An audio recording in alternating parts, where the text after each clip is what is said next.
Жашоо тагдыр татаал. Ар ким өз жашоосу менен күрөшүп жан багып келүүдө. Ал тургай көчөөдө жашаган, кароосуз калган балдар да келечектеги үмүтүн үзбөй, өзүнүн бактысын издеп жашап келишет. Аларды көрүп изээним кейип, ушундай тагдырга нааразы болом. Азыркы адамдардын көз карашы такыр башка. Ташбоор, өзүмчүл, алдамчы, иши кылып өзүнүн тагдыры жакшы болсо болду.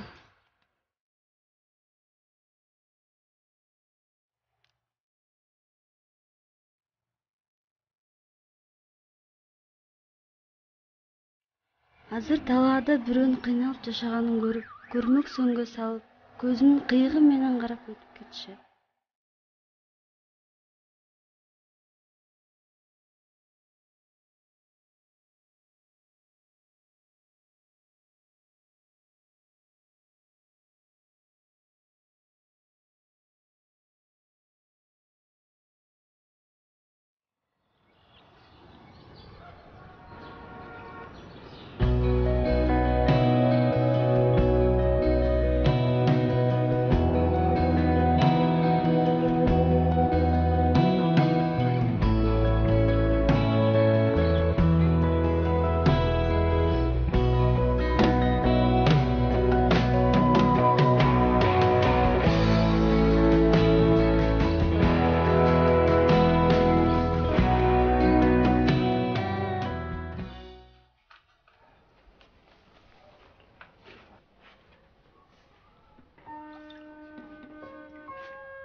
Мен чын жүрөгүмөн айткым келет.